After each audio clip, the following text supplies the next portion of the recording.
அப்பா முருகா, என்னை சுற்றி பல பிரச்சனைகள் ஓடிட்டுருக்கு. நீ தான் இந்த பிரச்சனையிலேருந்து என்னை காப்பாற்றணும்ப்பா.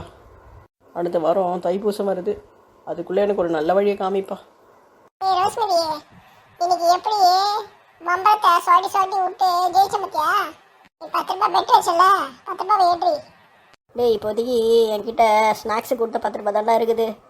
நான் அடுத்த வாரம் அம்மா கிட்ட காசு வாங்கிட்டு உனக்கு கொடுக்குறேன்டா. இல்லைனா நான் நாளைக்கு ஸ்கூலுக்கு சிப்ஸ் எடுத்துகிட்டே போக முடியாது.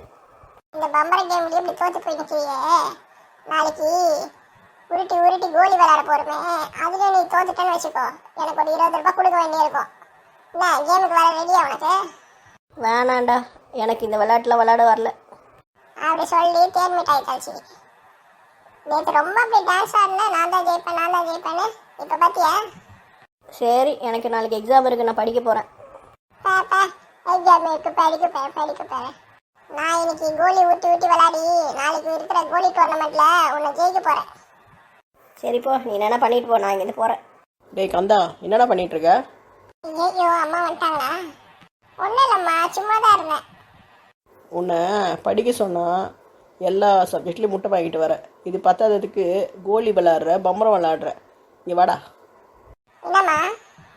இந்தா தொடப்போம். இதை வச்சு இந்த வராண்டா ஃபுல்லாக பெருக்கி வை. நீ படிக்கலனாலும் பரவாயில்ல, வீட்டு வேலையாவது செய். ஏம்மா? ஒன்று பெருக்கு, இல்லைன்னா போய் படி. சரிம்மா, நான் பெருக்கிறேன். நம்ம வீட்டில் இருக்க வேறு வேலையை போய் பார்ப்போம்.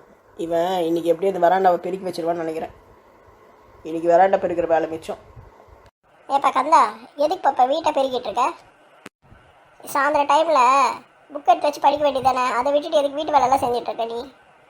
அதுவாப்பா, அம்மா தான் நீ படிக்கலன்னா பரவாயில்ல, வீட்டை பெருக்குன்னு சொல்லிட்டு இந்த தொடப்பத்தை என் கையில் கொடுத்துட்டு போனாங்க. அவளுக்கு என்ன திமிரு பத்தியா? படிக்கிற பிள்ளைக்கு வீட்டு வேலை கொடுக்குறாளா? இரு, அவளை இன்னைக்கு ஒரு வழி பண்ணுறேன்.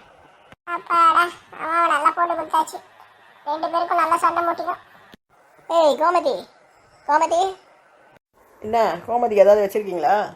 ஏண்டி கோமதி, நீ வீட்டில் சும்மா தானே இருக்க? இந்த சின்ன பிள்ளைங்க கிட்ட வீட்டை பெருக்கு, வீட்டை முழுவு, வீட்டை கழுவுலாம் சொல்லிட்டு இருக்கியாமே. அவங்க படிக்கிற நேரத்தில் இந்த மாதிரிலாம் பண்ணிட்டு இருந்தா அவங்க எப்படி படிப்பாங்க? கொஞ்சமாக சரிவு இருக்கா உனக்கு? முன்னாடி பேசிகிட்டே இருக்கேன், நீ பாட்டுட்டு முறைச்சி பார்த்துட்டு இருக்க.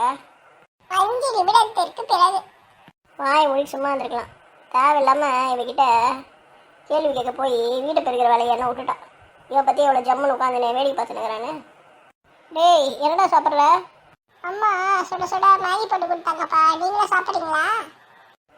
ஆமாம், இப்போ மேகி ஒன்று தான் குறைச்சிடு. இதை வீட்டை பூரா கூட்ட சொல்லியிருக்கா. இதை கூட்டி முடிக்கிறதுக்கே எனக்கு 1 hour ஆகிடும். நான் நைட்டு வந்து டின்னரே சாப்பிட்டுக்கிறேன். ஹலோ. ஆமாண்டி, யாருன்னா வாழை அப்போ பாட்டி காமிச்சா ஒட்டை நறுக்கி விட்டுடணும். இல்லைன்னா வாழை வச்சு நம்மளை அடிக்கடின்னு அடிச்சுடுவாங்க. எனக்கு எப்படி வால் முளைச்சிது? ஏதோ பேசணுன்றதுக்காக பேசுகிறேன்.